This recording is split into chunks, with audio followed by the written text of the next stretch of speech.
Bueno, pues muchas gracias a los asistentes por estar aquí en esta nueva sesión del seminario de becarios.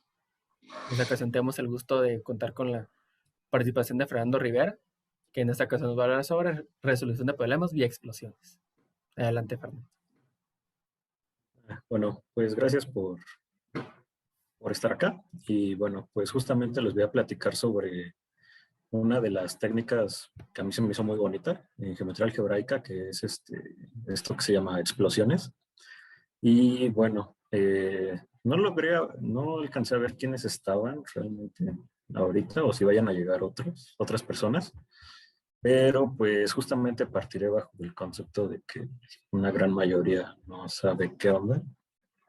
Entonces, pues justamente me voy a ir rápido sobre alguna parte teórica de la geometría algebraica, de variedades afines, proyectivas, birracionalidad, y ya después vamos a ir sobre justamente para ver lo de explosiones. Eh, Acá, pues justamente la idea es solamente llegar hasta este punto, hasta explosión en un punto, ya lo de a lo largo de un ideal y todo lo que ven abajo, como que eso ya no lo tengo contemplado tocar, eso como que es parte de otra cosa. Pero entonces, bueno, pues espero llegar hasta explosión en un punto. Y bueno, pues de manera general, pues la geometría algebraica se dedica en términos generales y muy resumidamente al estudio de conjuntos de soluciones de ecuaciones algebraicas, ¿no? En nuestro caso, pues justamente siempre nos centramos en polinomios. En polinomios justamente, ¿y qué es lo que vamos a usar? Que siempre que vamos a trabajar con polinomios eh, que toman coeficientes en un campo algebraicamente cerrado, para que tenga sentido hablar de pues, los ceros de estos polinomios, ¿no? Entonces, el primer espacio importante que tenemos que tener en cuenta es el espacio afín. Entonces, pues, ¿qué es el espacio afín? Es algo muy simple. Pues simplemente tomen un campo algebraicamente cerrado K y el espacio N afín se define como el producto cruz de ese campo N veces. A no ser que estemos trabajando con distintos campos en un mismo ámbito, pues vamos a siempre a ocupar la notación de A supra N en lugar de ponerle la A bajo K, ¿no? Porque pues en términos generales y a lo largo de todo esto siempre vamos a trabajar sobre el mismo campo.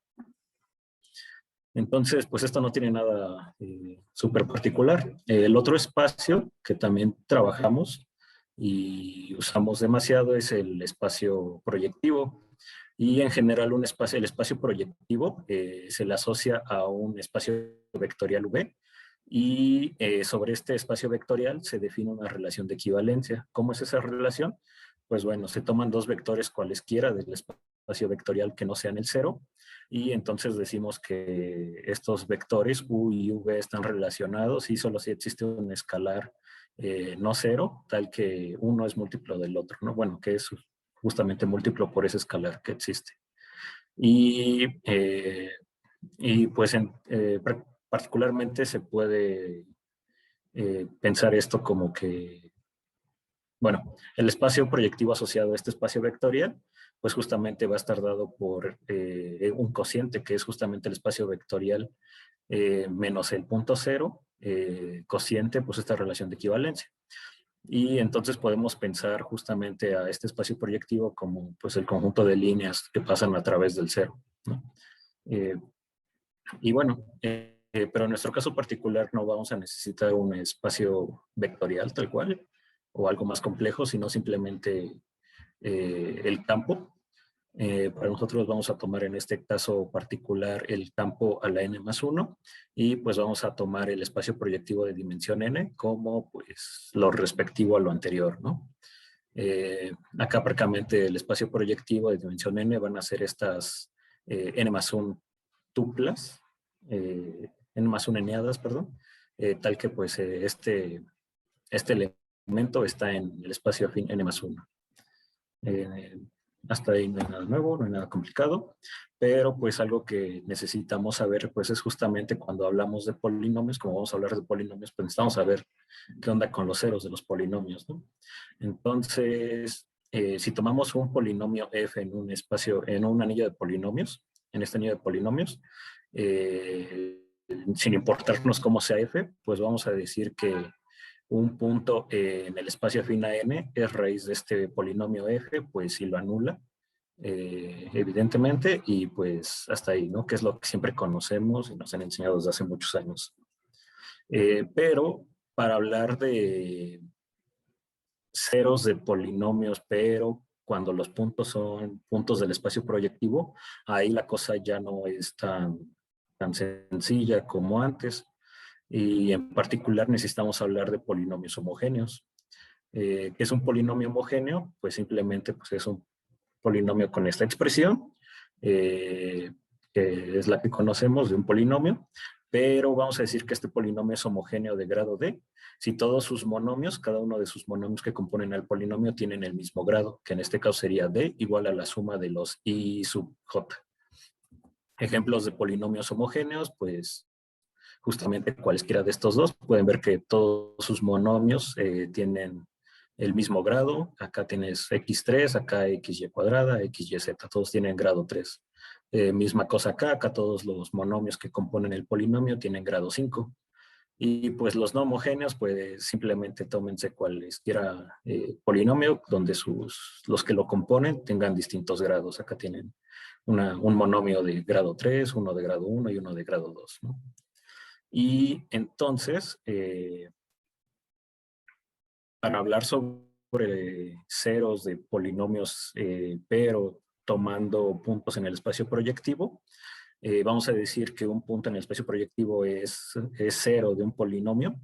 Si obviamente al evaluarlo anula el polinomio, pero lo anula independientemente de las coordenadas de P, porque recordemos que un punto en el espacio proyectivo, pues es único salvo escalares, ¿no? O bueno, salvo escalares es el mismo punto.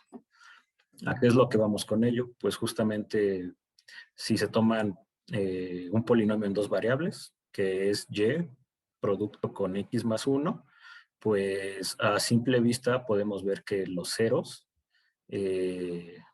o bueno, lo que conoceríamos como ceros, serían estos dos de manera muy rápida, ¿no? Cuando x es igual a, cuando y es igual a 0, esto se anula, con x obviamente distinto de 0, porque si es igual a 0, pues esto es el punto 0 y esto no está en el espacio proyectivo. O otra opción sería tomar la pareja menos 1, y. Con y, ahí sí no nos importa qué valor tome, no los anula también. Pero ¿a qué es a lo que nos referimos cuando no depende de sus coordenadas? Pues justamente en el proyectivo, ¿no? Tomen este punto P sub 2 y multiplíquenlo por 3.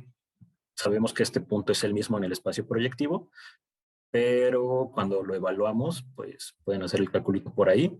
Esto nos da que es igual a menos 6y, y esto es distinto de 0 si tomamos a y distinto de 0. Entonces, pues esa es una pequeña sutileza de hablar de los ceros de un polinomio respecto al espacio proyectivo en lugar del afín. Y pues una caracterización justamente, y por eso acá hablamos en el proyectivo, necesitamos hablar de polinomios homogéneos para que todo esté bien definido. Entonces, y una caracterización de las que se ven al inicio justamente es que si tenemos un polinomio, este va a ser homogéneo de grado D, sí, solo sí para cualquier escalar, pues f evaluado en las indeterminadas producto, cada uno producto con este lambda, va a ser igual a lambda a la D por el polinomio originalmente dado, ¿no? Sin ese lambda ahí dentro. Y algo que va a servir para saber cuándo hablamos de qué y de qué, pues vamos a tomar como A al anillo de polinomios en n variables, pero cuando estemos trabajando cosas del estilo afín, y lo vamos a denotar por S al anillo de polinomios en n más 1 variables cuando estemos trabajando con algo relacionado al espacio proyectivo.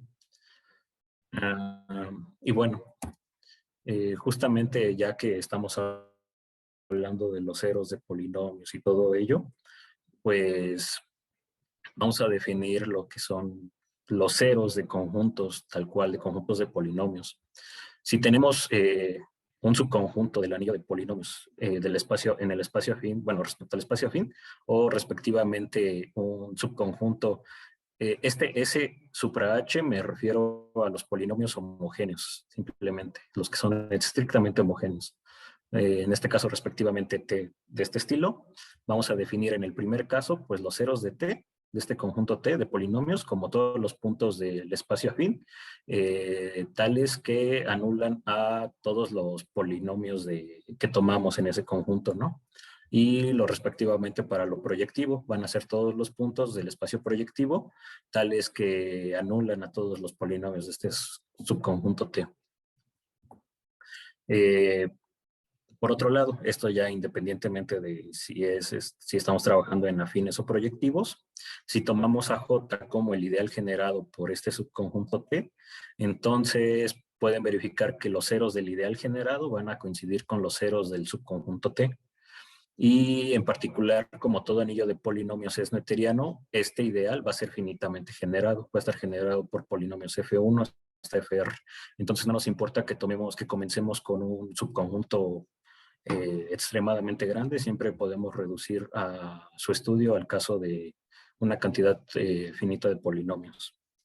Y de este modo, entonces, como los ceros de T son igual a los ceros de su ideal generado, y este ideal está finitamente generado por los ceros de F1 hasta Fr, esto va a ser igual a la intersección de todos los ceros de estos polinomios F1 hasta Fr, que son a los que generan el anillo. En el caso de trabajar en el espacio proyectivo, estos polinomios en particular deben de ser homogéneos, para que este ideal sea homogéneo y tengamos sentido con lo que anteriormente había dicho, de tener ese cuidado con los ceros respecto al proyectivo. Ahora, un subconjunto Y del espacio afín o respectivamente del proyectivo, vamos a llamarlo conjunto algebraico afín o respectivamente algebraico proyectivo. Si existe en el primer caso, pues un subconjunto, como sea de polinomios, tal que ese subconjunto sea igual a los ceros de T. En el caso proyectivo, si existe un subconjunto de polinomios homogéneos, tal es que este Y sea igual a los ceros de ese conjunto. Entonces, ¿cuáles son las propiedades que comenzamos a ver cuando definimos estos conjuntos algebraicos, independientemente si son afines o proyectivos? Pues en primero, tanto el vacío como el espacio afín y el espacio proyectivo son algebraicos. Dos, pues que la unión de dos conjuntos algebraicos es en general, bueno, no es en general, siempre es algebraico. Y la tercera, pues que la intersección arbitraria de conjuntos algebraicos también vuelve a ser un conjunto algebraico. Entonces, como que esto suena a algo muy parecido de otra área que es topología, ¿no? Si definimos a nuestros conjuntos cerrados como los conjuntos algebraicos, entonces estas tres propiedades pues nos definen una topología sobre el espacio afín o el espacio proyectivo. Y justamente esta topología es la que llaman topología de Zariski. Y algo que tiene en particular es que justamente en topología como que siempre lo mínimo que piden a un espacio en general, o casi siempre en mi experiencia,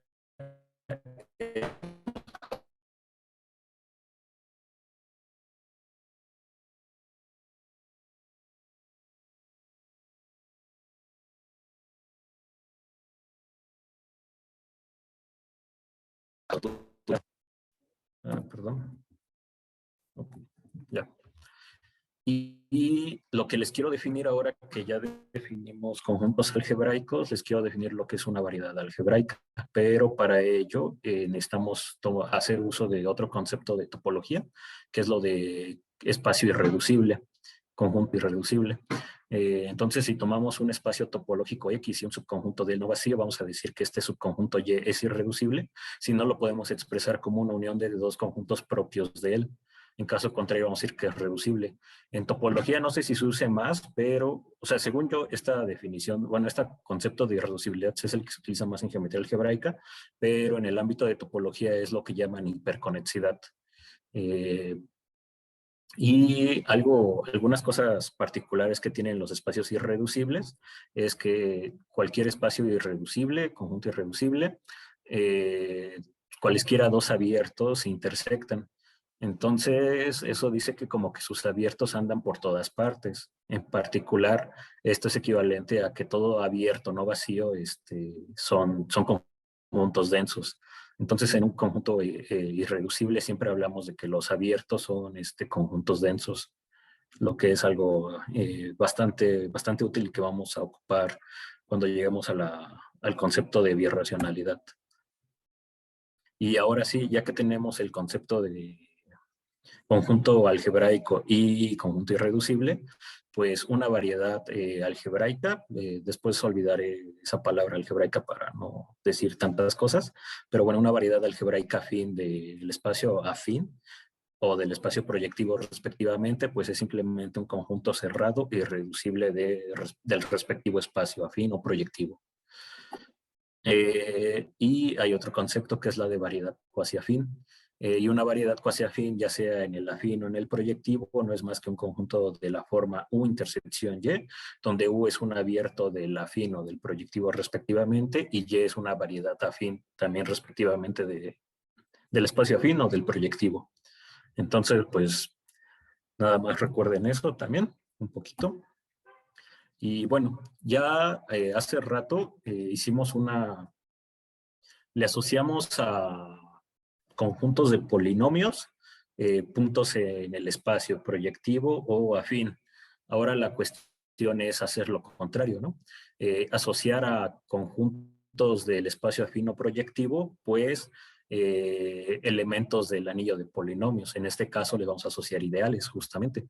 Si tenemos un subconjunto del espacio afín o del espacio proyectivo que sean algebraicos, entonces vamos a definir los siguientes ideales en los respectivos casos.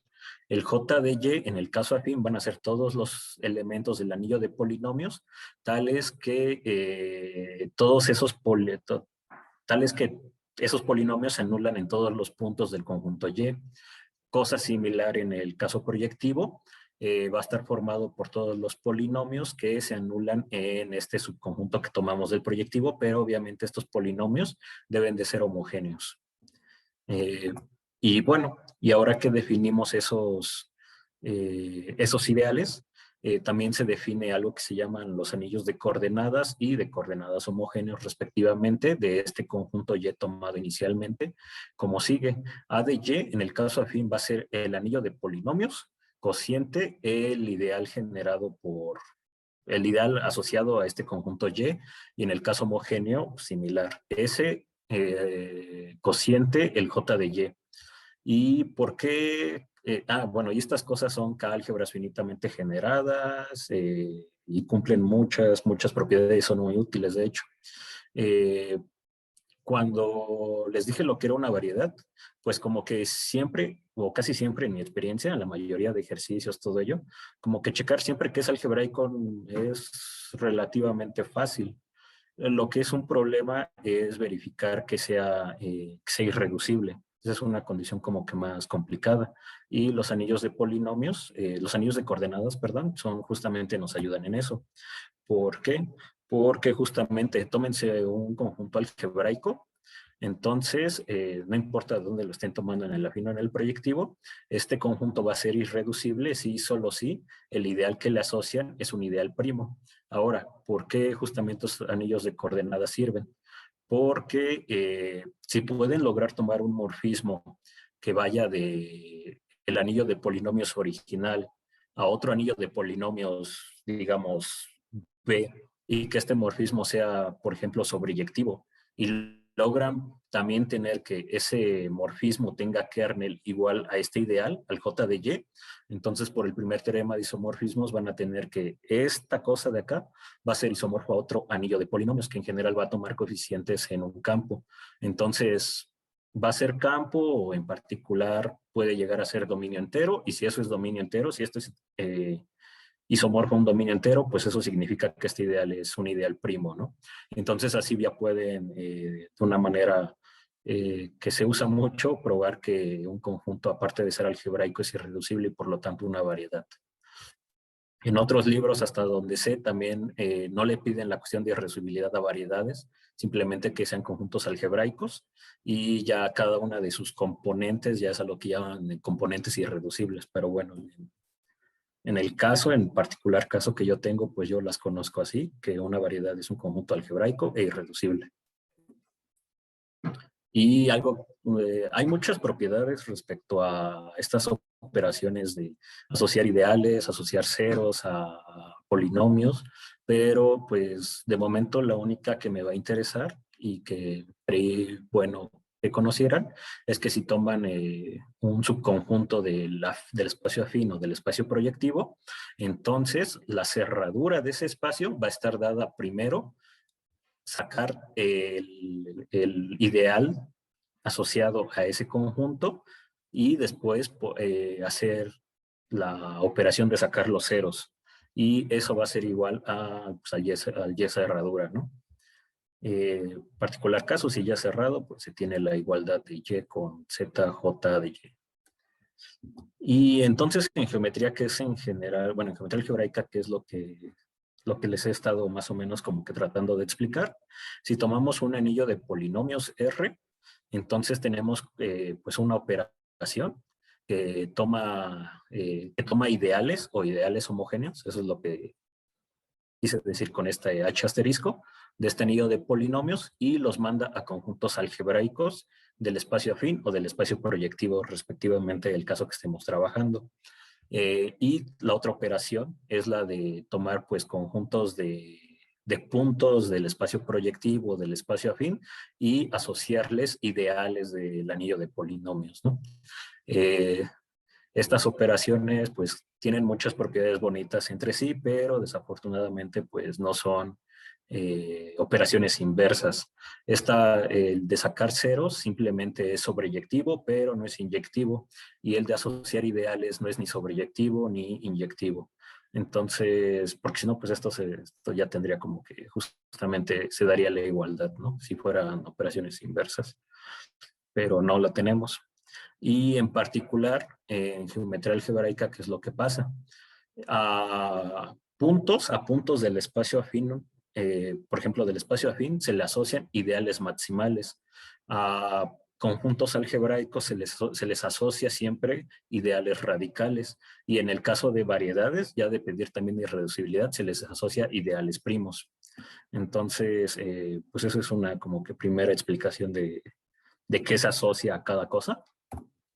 Y uno de los teoremas como que más importantes que se ve en geometría algebraica, eso es justamente el teorema de los ceros de Hilbert, que justamente, pues obviamente acá, bueno, nada más puse que era tomar un campo algebraicamente cerrado y las siguientes proposiciones eran siempre equivalentes. Uno, tiene que ver con lo que les acabo de decir, que cada ideal maximal del anillo de polinomios es de esta forma.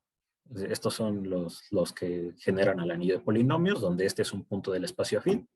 El 2, que si toman un ideal que no es todo el anillo de polinomios, entonces siempre su conjunto de ceros va a ser no vacío. Y la tercera, que para cualquier ideal que tomen del anillo de polinomios, pues la operación de primero sacarle ceros al ideal y después sacarle su ideal asociado a ese conjunto de puntos, nos va a dar el ideal radical de J. También existe la versión proyectiva de este teorema de los ceros de Hilbert y nos dice simplemente que si tomamos un ideal A que sea homogéneo y un polinomio también homogéneo de grado positivo que se anule en un punto P con P en los ceros de este conjunto de ceros, entonces va a existir un Q mayor que 0, tal que F de Q está en A. Es decir, algo, lo equivalente a algo que está acá en la versión afín, que el radical de A es igual al ideal de los ceros de este ideal que tomamos ideal homogéneo A. Esos son como que los teoremitas interesantes, bonitos.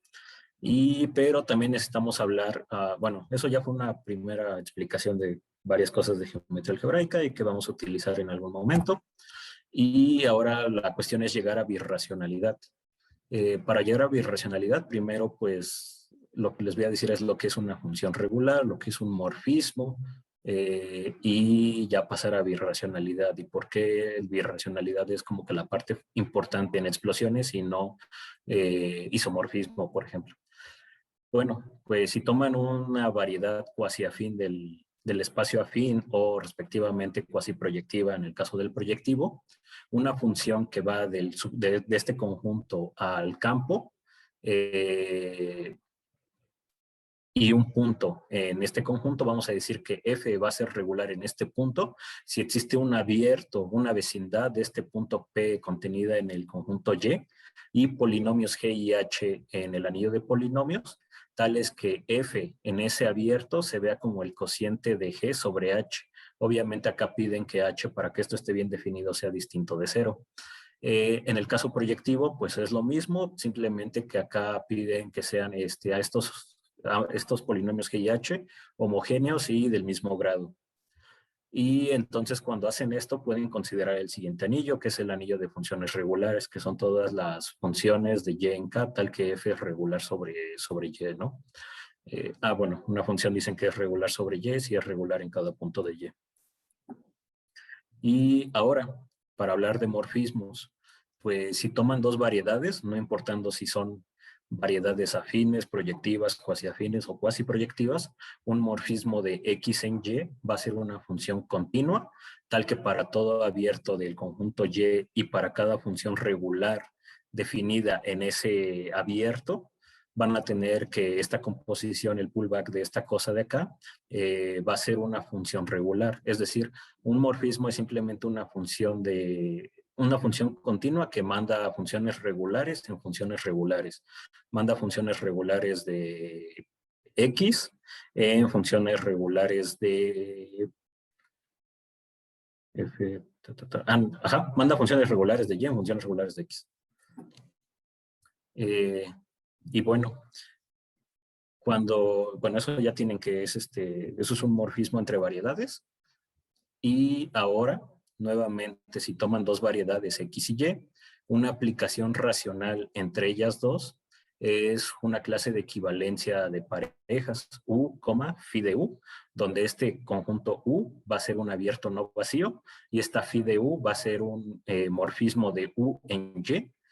Y respecto a la relación de equivalencia es que dos de estas parejas van a estar relacionadas si las respectivas phi de U y phi de V coinciden sobre la intersección de U y B. Y ahora sí, un morfismo birracional entre dos variedades, X y Y, les repito, sin importar qué tipo de variedades tomen, es un morfismo racional de este estilo, entre X y Y, que admite, perdón, acá lo repetí, es un morfismo de entre X y Y, que admite un morfismo racional, no, sí, perdón, lo dije bien, un morfismo racional de X en Y, que admite un morfismo racional inverso. Las composiciones les deben de dar las identidades en los respectivos dominios de definición. Entonces, eso es que dos variedades sean birracionales. Y en particular, como acá estamos trabajando sobre abiertos, y ya les había dicho que los abiertos son isomorfos, o sea, los abiertos son conjuntos densos, y acá ya estamos trabajando sobre abiertos, pues prácticamente dos morfismos son dos variedades son birracionales y tienen abiertos isomorfos. Y pues los abiertos, como son densos, pues no tenemos que son muy parecidos del todo, pero sí en una parte demasiado grande. Y entonces, pues un ejemplo de este tipo de birracionalidad, isomorfismo, todo ello, hay una superficie que le llaman la cuádrica, que lo vamos a tomar en el proyectivo de dimensión 3, y esta superficie está dada por los ceros de XY menos ZW, y consideramos el siguiente morfismo, que también es un morfismo muy conocido e importante, que es el encaje de Segre, que manda, en este caso de P1, cruz P1, al proyectivo de dimensión 3, tal que a estas coordenadas les asigna estas. Las coordenadas se asignan de la siguiente manera, nada más. Es producto del primero con el primero o en la primera entrada, el producto del primero con el segundo de la segunda entrada se asigna acá, X1 por X0 en la tercera y X1 por Y1 en la última. Y tomando un sistema coordenado adecuado pueden verificar justamente que la imagen de este morfismo phi es igual a la cuádrica. Más aún, este morfismo de hecho sí es un isomorfismo, sí tiene por ahí una inversa. Y bueno, para ver justamente esto de que vamos a ver, lo que les voy a probar es que justamente es este Q, es birracional a P sub 2 justamente. Eh, Vamos a tomar en este caso las parejas X, W, Z, y las vamos a mandar a solamente las primeras tres, cortamos la Y. Y el otro morfismo lo que hace es toman X, W, Z y lo van a mandar a X por X, X cuadrada, X por W, XZ y ZW. Y estos morfismos ambos son racionales. Pueden verificar que cuando hacen la composición les da los respectivos, las respectivas identidades, les da la identidad, eh, aplicando justamente nada más lo que son los morfismos. Por acá utilizan algo de que cómo está definida la cuádrica, de que en la cuádrica ZW es igual a XY, lo pueden cambiar. Y acá aprovechan que X es distinto de cero, porque si fuera cero, esto nos da el punto cero que no está en el proyectivo y no tiene sentido esto. Entonces saben que X es distinto de cero, lo pueden factorizar porque estamos en el proyectivo y nos queda el punto con el que iniciamos acá, ¿no? Entonces eso nos da la primera identidad. Caso similar en la segunda, es exactamente lo mismo. Entonces, esto lo que les muestra es justamente que Q es birracional al proyectivo P sub 2, pero hay una sutil diferencia.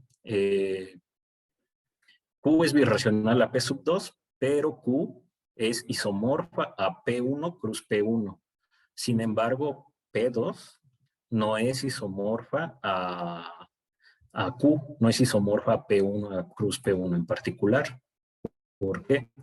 Bueno, a pesar de que tenemos este isomorfismo, eh, debido al encaje de Segre, estas cosas, el producto cruz de P1 con P1 no es isomorfo a P sub 2. ¿Por qué pasa esto? Bueno, supongan que es isomorfo, que tenemos un isomorfismo F. Entonces, a partir de P1 cruz P1, tomen una proyección, que no importe si es a la primera o segunda coordenada. Y entonces tenemos este morfismo de F seguido de pi. En particular, y esto es justamente un ejercicio que viene como que suele venir en los generales de geometría algebraica, es que cualquier morfismo que tengan de P a la R en P a la S implica que R es menor o igual que S o que el morfismo es constante. Acá pues no tenemos que R sea menor o igual que S, entonces este morfismo debe ser constante, pero esto pasa así solo si, pues este F es constante, entonces no tenemos isomorfismo. Entonces acá ya tenemos justamente que no es lo mismo hablar de birracionalidad que isomorfismo. Más aún, cuando queremos clasificar cosas por isomorfismo, isomorfismo sí respeta y respeta cuestiones de singularidades. Una curva singular no puede ser isomorfa a una no singular. Sin embargo, la gran ventaja de birracionalidad es que sí te lo permite. Una cosa singular sí puede ser birracional a una cosa no singular. Y aparte es algo muy parecido a isomorfismo, pero no llega a ser todo ello. Y bueno, ahora sí, para comenzar a hablar de explosiones, ya les presenté como que lo suficiente para que tenga sentido, o al menos sea entendible hablar de esto. La explosión es justamente una construcción que hizo Hironaka, eh, con la que pudo demostrar que en característica cero, toda variedad, no importando qué es tan singular sea, cuántas singularidades tenga, es birracionalmente equivalente a una variedad proyectiva suave. Eh, Prácticamente lo que nos dice es que justamente toda variedad puede ser, la podemos ver como una variedad sin singularidades, ¿no? De alguna manera. Y pues bueno, una idea geométrica en principio ahorita les voy a explicar bien qué onda, pero pues son algunas ideitas de lo que es la explosión. Tenemos dos rectas que se cruzan, por ahí como que hacemos algo, tal que las rectas ya no estén cruzadas, cosas del estilo. Y bueno, la construcción nada más se las voy a dar como que muy rápido y sin tantos detalles.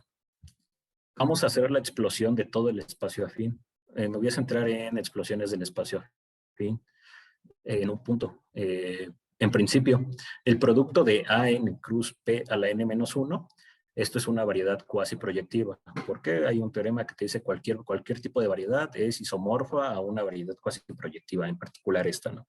Tenemos una aplicación racional natural entre el afín y el proyectivo, que es a cualquier punto del afín que no sea el cero, lo mandas pues, al respectivo punto en su proyectivo, ¿no? Es una aplicación bastante natural.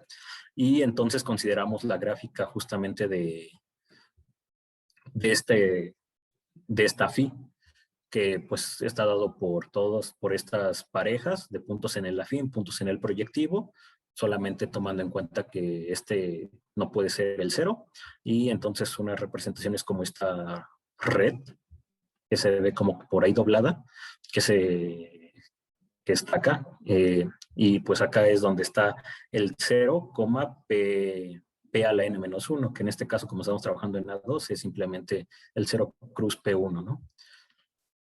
Bien, entonces, un conjunto cerrado, un conjunto algebraico en este producto, pues va a estar dado por ceros de polinomios en variables x1 hasta xn, y1 hasta yn. Pero como estamos en el producto de afín con el proyectivo, pues tenemos que pedir que en las variables y1 hasta yn, pues estos polinomios sean homogéneos. En las primeras variables no nos importa, pero en las variables y sí. Ahora, vamos a considerar el siguiente ideal, el ideal contenido en este anillo de polinomios y que está generado por todos los menores de 2 por 2 de la siguiente matriz, que acá ponen las variables afines, acá las variables proyectivas, sacan los menores de 2 por 2, eso les va a definir, de ahí pueden sacar un ideal, y justamente cuando tomen a X, definan a X como los ceros de este ideal dado, eso es lo que vamos a llamar la explosión del espacio afín a M en el punto cero. Lo que vamos a hacer es, bueno, ahorita les explico qué onda. Bueno, después de que ya les definí esto, vamos a tomar el siguiente morfismo. El morfismo proyecciona la primera entrada. X vive en AN, cruz P en N-1, tomen el morfismo a la primera entrada. ¿Qué va a cumplir X? Son algunas propiedades. En principio, que la gráfica de phi va a estar contenida estrictamente en X. La segunda, que si toman un punto que no es el cero en el afín, entonces su imagen inversa va a constar de un único punto. La dos, pues que X es unión de justamente de la preimagen de AN menos el cero, unión la preimagen del cero. El espacio afín y X van a ser birracionales.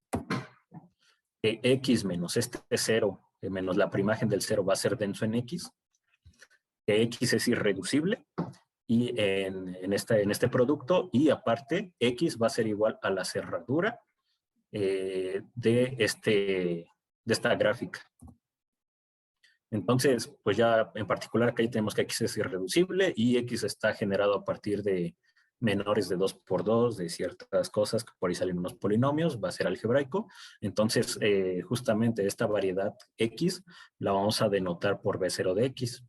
Esto, y pues bueno, esto o también en algunos casos lo denotan con una cosita acá arriba, ¿no?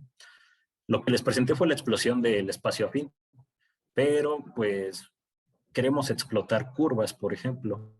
Entonces no queremos explotar todo el espacio afín, nada más nos interesa pedazos del afín. Entonces, si tenemos una subvariedad del espacio afín a n, que pasa a través del cero, vamos a definir la explosión de y en el punto cero como la cerradura de la preimagen de la proyección a la primera coordenada de y menos, acá me faltaron corchetes, menos el punto cero, donde justamente este pi, pues es la explosión que ya habíamos dado de todo el espacio afín. ¿Qué es lo que pasa? Acá pedimos en estas definiciones, en estas cosas, que sea una variedad que pase por el cero. Si nuestra variedad por alguna cuestión de mala suerte no pasa por el cero, lo único que hacemos es un cambio de coordenadas y en el punto que queramos explotar lo identificamos con el cero, lo pasamos al cero. Y bueno, también denotamos por pi a y barrita, a y, el morfismo obtenido por la restricción del morfismo que ya habíamos dado originalmente de la explosión de todo a n, ahora a esta cosita, a y barrita. Y pues denotamos en su respectivo caso la explosión de y en el 0 como b sub 0 de y. Hay otras notaciones, pero bueno, esta es una de las que conozco. Algo también importante es que, bueno, no sé si está acá. Esta, como que hicimos mucho énfasis en el 0 y qué pasa con lo que vemos hacia arriba, ¿no? Justamente, si tomamos una variedad afín que intersecta al 0, pues el conjunto E que vamos a definir como este producto de este singulete del 0 cruz el proyectivo de dimensión n-1, lo vamos a llamar divisor excepcional o conjunto excepcional. Y bueno, acá ya les pongo como que con más detallitos, justamente la explosión de la curva nodal. Acá es esta red que seguimos viendo, pues es la explosión del espacio total, del espacio AN, pero ahora como solo queremos la de la curva, de esta curva, pues simplemente lo que hacemos es intersectar, ¿no? Las preimágenes. Entonces por acá nos queda, ¿no?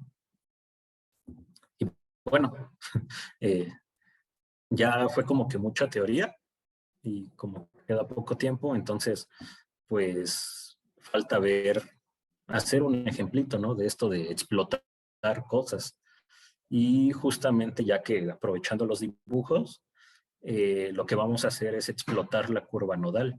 Algo que se me olvidó comentarles. En principio la explosión, aunque fue hecha para resolver singularidades en variedades algebraicas, ustedes pueden explotar en el punto que quieran de una variedad, aunque no sea singular. Lo que nos va a interesar por el uso que tiene es explotar donde hay singularidades. En el caso de la curva nodal, pueden verificar sacando las parciales, evaluando en el punto, El único punto singular de la curva nodal, pues es el 0, 0. Entonces, bueno, también la explosión la podemos denotar como por un simbolito de arriba. Hace rato le puse como una rayita, acá le puse un gorrito. Pero bueno, si tenemos pi, que es la explosión de todo el espacio afín, A2 en este caso, en el punto 0, entonces, lo que les había dicho, nos interesa simplemente intersectar la preimagen de la curva nodal bajo este morfismo con la explosión total del espacio afín. Entonces, cuando intersectamos esto, dejando de fuera el 0, esto vamos a tener que es igual a lo siguiente. Recordemos cómo estaba dada la gráfica de la función.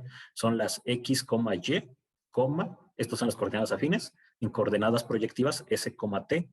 ¿Qué deben de cumplir? Bueno, pues deben de cumplir la ecuación de la nodal y justamente como también eran los ceros de las matrices 2 por 2, pues se debe de cumplir, por como lo definimos, esta igualdad. Y pues estamos tomando x, y como un punto distinto del 0. ¿Qué es lo que hacemos? Bueno, algo que sabemos es que el proyectivo de dimensión 1 está cubierta por dos cartas, la U0 y la U1, donde U0 son los puntos de esta forma, con T en el campo, de cualquier valor, pero acá fijamos el 1, la primera coordenada como 1. Y la otra carta por la que cubre a P1 es justamente el caso contrario, ¿no? Acá S se está moviendo y acá fijamos la T como el 1, como el punto 1. Entonces, lo que vamos a hacer, justamente como cubren al proyectivo, vamos a calcular las explosiones de la curva nodal en cada una de estas cartas. De inicio, vamos a calcular la explosión respecto a la U0. Bueno, ya teníamos esta cosa de acá, pero en la carta U0, el S lo toma valor 1. Entonces, todo se queda igual, a excepción de esta cosa. Acá como S vale 1, ya tenemos que XT es igual a Y. Podemos usar eso y cambiar en esta primera ecuación la Y por un XT y esta Y también por un XT. ¿Ok? Lo hacemos, tenemos esto. Bueno, lo que estamos haciendo es tratar de sacar la cerradura, porque recuerden que justamente la explosión estaba definida como, bueno, era la cerradura de la gráfica definida por el morfismo que daba la gráfica, que daba origen a la gráfica. Entonces, es lo que estamos tratando de hacer. Ahora, esto, en la segunda coordenada, estas cartas son, tenemos que son al final cosas afines. Entonces esto lo podemos ver birracional a una cosa en el espacio afín de dimensión 3. Dejamos de fuera el 1, no nos importa, y esto va a ser birracional a esta cosa de acá, a los x, xt, t, tales que se siguen cumpliendo todas estas ecuaciones. Ahora, ¿qué es lo que pasa? Si el x fuera punto 0, si el x fuera el 0, entonces todo este punto sería el 0. Eso no puede ser por esta restricción. Entonces, x debe de ser forzosamente distinta de 0. Que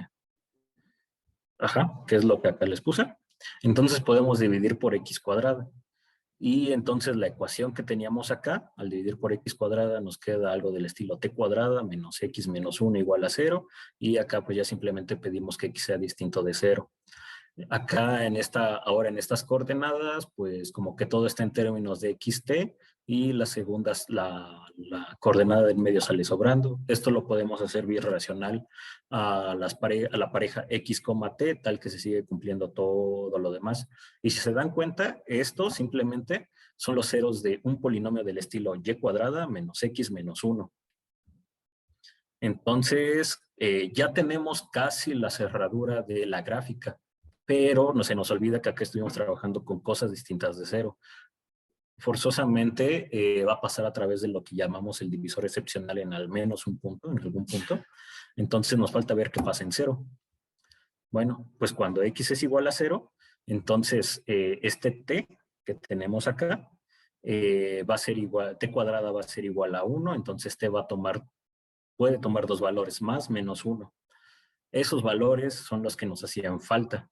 Y entonces ahora sí, la cerradura de Zariski de toda esta cosa que venimos trabajando en la primera carta, en la carta V0, va a ser igual a la preimagen de la curva nodal menos el punto 0, menos el origen, intersectada con A2 cruz la carta U0 del proyectivo, unión, pues lo que nos dio este último renglón, ¿no? Que es en el 0, 0, tiene que ir el punto 1, 1, 1 y el 0, 0, 1, menos 1.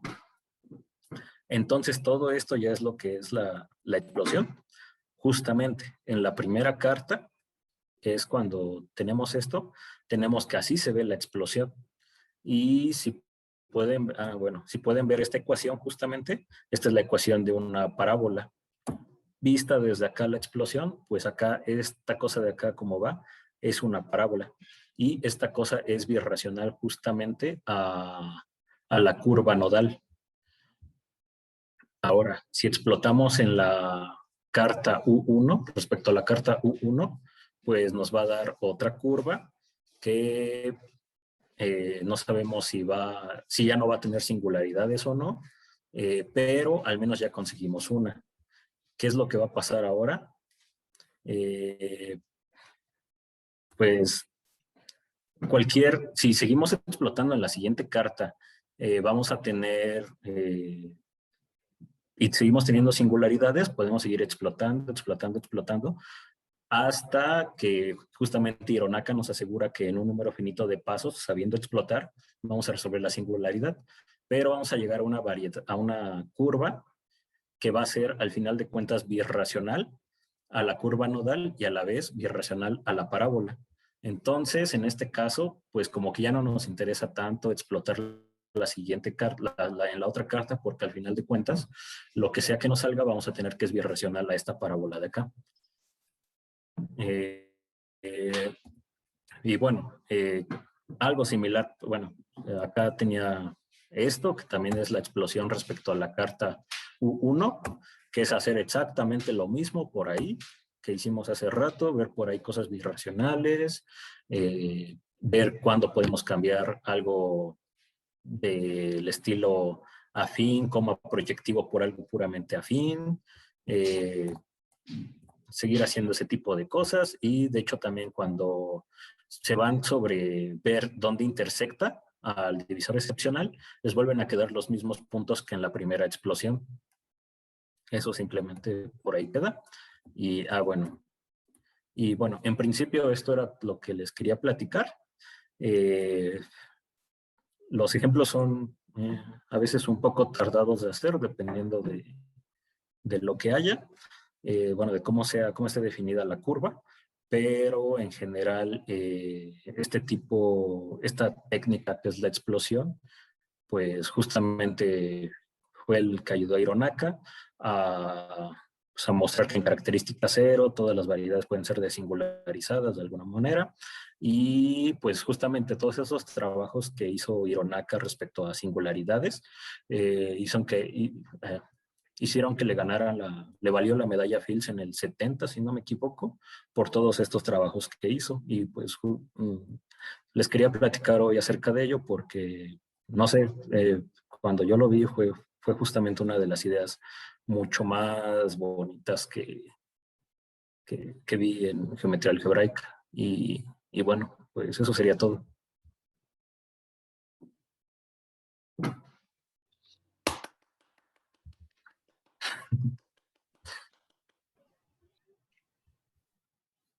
Pues muchas gracias, Fernando. La verdad que fue una muy buena plática. No sé No, si gracias a ustedes. no sé si alguien del público tenga alguna pregunta.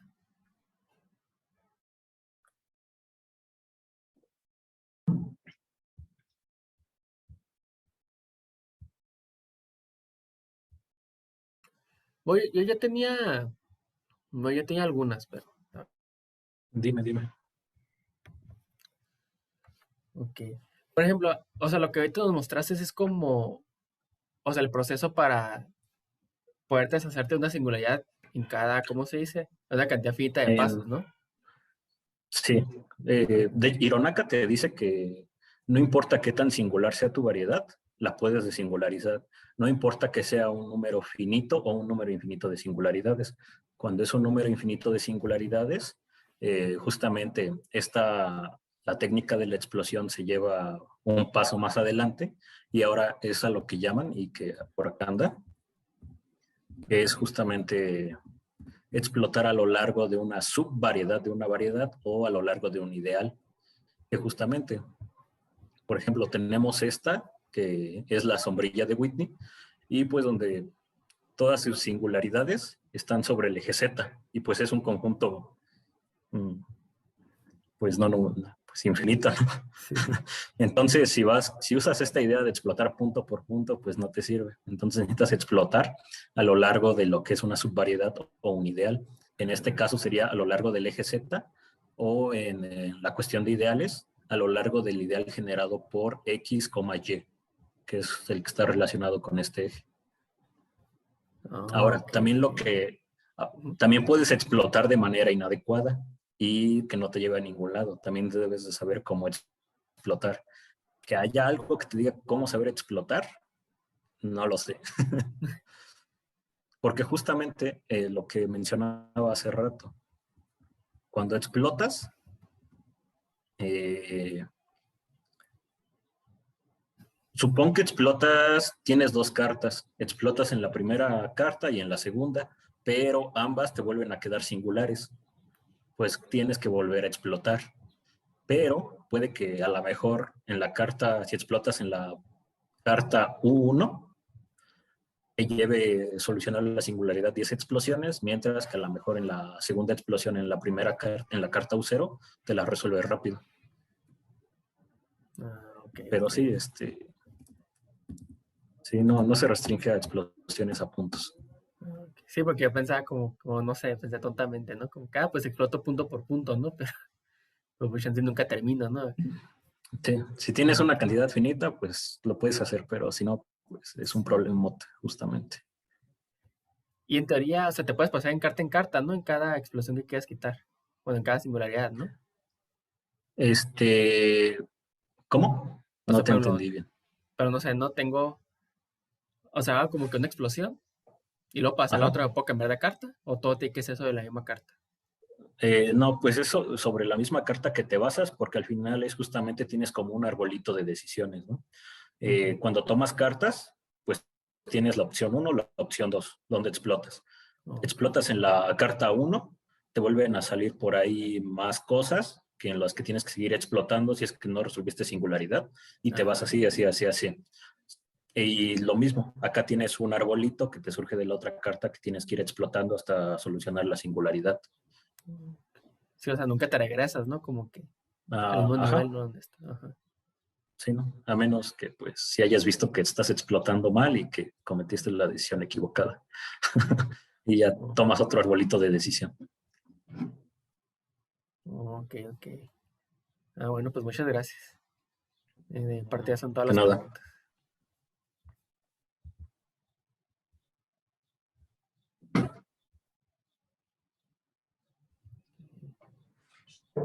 Siguiendo con lo que decías, Fernando, lo de que tomabas una mala decisión al explotar, no hay algo así como que te diga como que aunque tomes un chin, o sea, como que siempre una decisión mal, eventualmente lo vas a hacer A bien. poder resolver.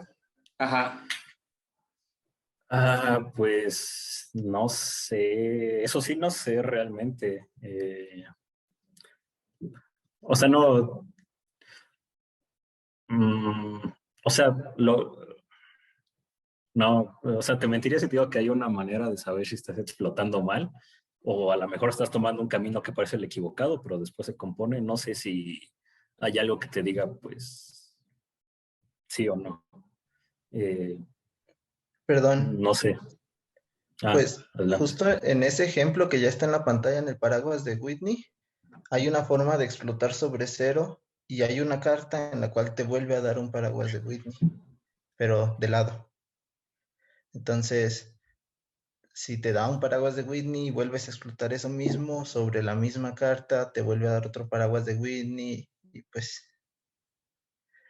un montón de malas decisiones te van a dejar donde mismo. Así que en algún momento sí tienes que darte cuenta de que estás tomando mal la carta en la que quieres explotar.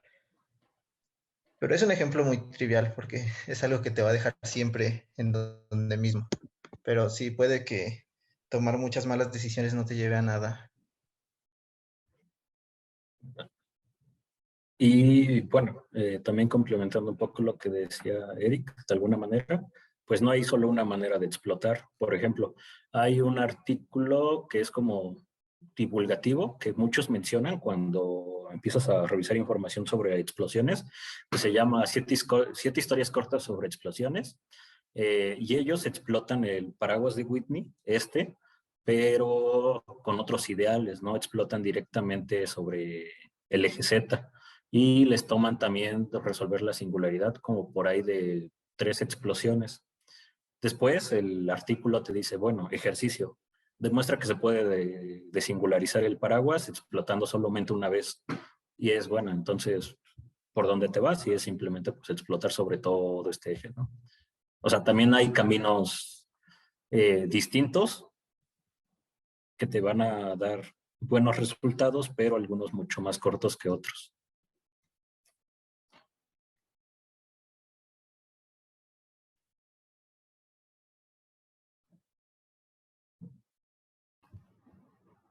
Bueno, con un algoritmo que haga esas explosiones, como qué orden de complejidad tuviera. Pues es que como al final de cuentas estás trabajando con polinomios, Ajá. entonces no te va a quitar mucho tiempo, mucho trabajo, ¿no? Porque esa es la ventaja, que estamos trabajando sobre polinomios. Ah, sí, es cierto. Entonces, el computarlo no va a ser tan excesivo, no va a ser tan pesado para una computadora. Eh, Ahora, si me preguntas si he visto un algoritmo, así un programa de computadora ya que te resuelva las singularidades, pues no, nunca lo he visto. Bueno, yo no lo he buscado, justamente. Ok, ok.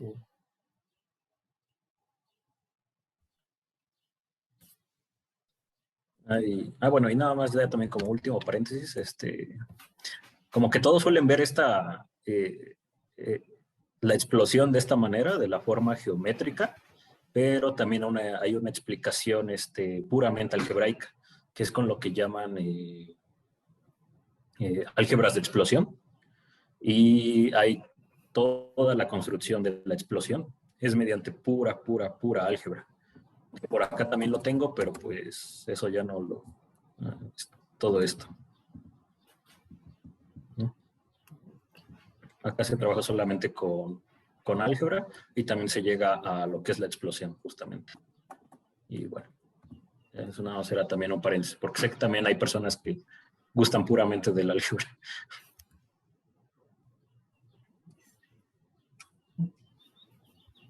Ok. Bueno, supongo que igual si no más preguntas, pues te volvemos a agradecer por la plática. Bueno, gracias a ustedes. Sí. Y pues igual vamos a dejar la sesión abierta para tener una conversación casual. Entonces, quien quiera unirse, pues bienvenido. O quedarse, ¿no? Dejo, Estamos todos aquí.